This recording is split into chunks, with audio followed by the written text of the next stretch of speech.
is my 1984 Honda Nighthawk S. This is a great piece of Honda's history, and according to everybody else, the coolest bike I own.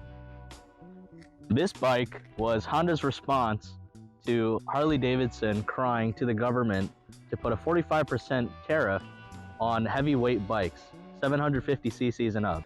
Well, wait, Jordan. How did you get your hands on a Nighthawk 700S? Great question that you definitely asked and that I'm not using as a segue to talk about my own bikes. When I was a wee little lad at 18 years old, I'm 20 now, I bought a 1983 Honda Nighthawk 650 in the summer of 2022. I absolutely loved that bike and everything about it. It sounded great.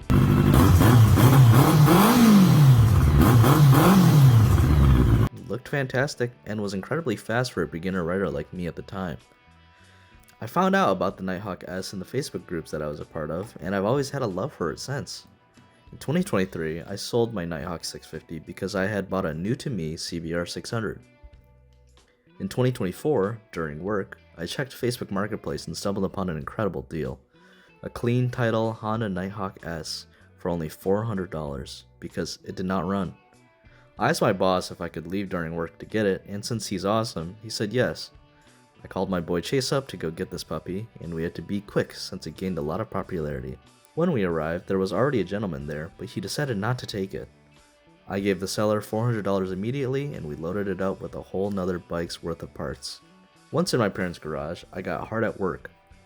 I rebuilt the slave cylinder and cleaned the push rod, but when it reassembled, it didn't press at all. Time to dive into the clutch. When I dived into the clutch, I found metal shards at the bottom of the clutch case and found the lock washer's tabs had been sheared off. After replacing the lock washer with a spare and replacing the clutch discs, reassembled completely and it works. The clutch depressed and changed gears. A good jump and some starter fluid in the airbox got it running. Oh!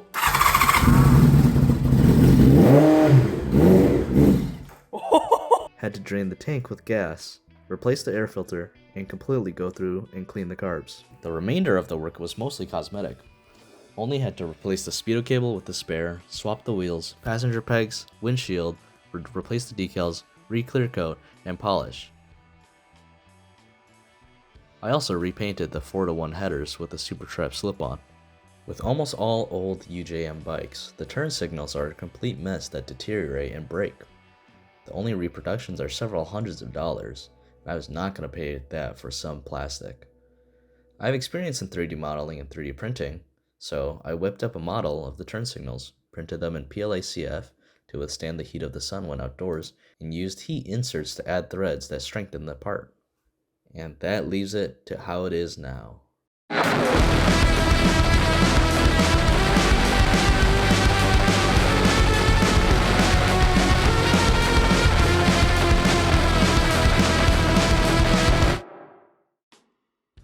Three things I really like about this bike. Number one, it looks amazing. It's so retro, and this bikini fairing in the front is so iconic for the Honda Nighthawk S and the CB1100F. The second thing I really like about the Honda Nighthawk S is its power. It has very usable power with a red line of about 11,000 RPM, but down low throughout the entire rev range, it has good power and good torque, unlike my CBR. So this makes a very, very good, comfortable cruiser, but is also very sporty. The third thing I like about this bike is its sound. It sounds really, really good for an 80s bike as well. I have 4:1 headers that goes to a Super Trap slip-on, and it sounds really, really good, even rivaling that of my CBR.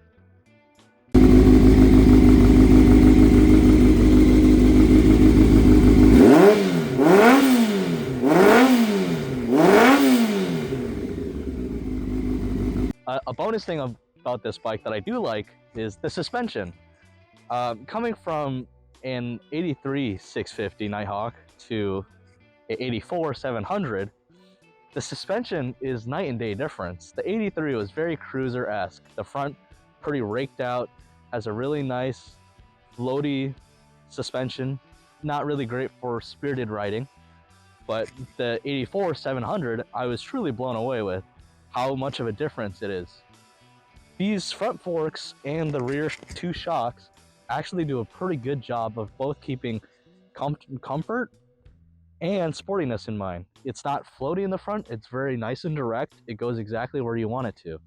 Obviously, it's not nearly as good of a suspension system as my CBR, but that's a full-fledged sport bike and about 20 years newer. On to the dislikes. One thing I don't like about this bike is how heavy it is. This bike is incredibly heavy, weighing around 550 pounds wet, and for a 5'5" man like me, it's quite the bike to push around. Secondly, the thing I don't like about this bike is that it's old. And because it's old, 1984, this bike is really hard to find parts for. Not only because it's a pretty rare model itself, but because it's old, so many of them have been crashed, trashed, and left outside to rot. Thankfully, the guy I bought it from had basically another Nighthawk S in parts, so there's about no shortage when it comes to the parts I have.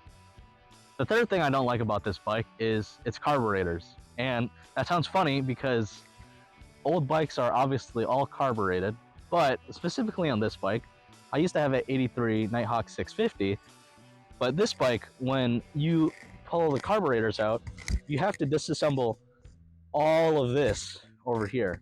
And given that's not that hard, it's just kind of a pain in the butt to get to.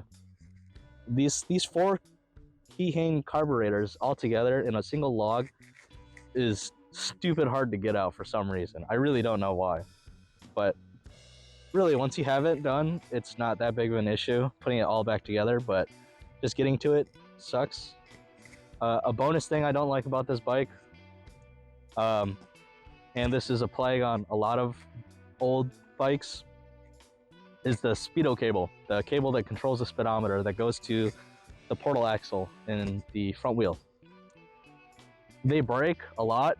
they break very often, and that is currently why I don't have a speedo cable on my bike. I have one that works, but I don't have it on my bike right now.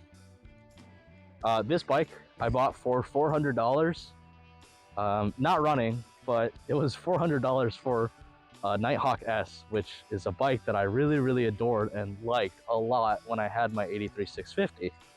It looks so good.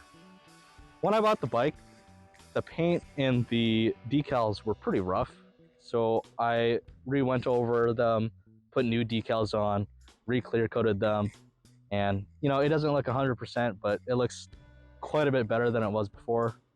And as long as you don't look too close, then you won't see it. I love it.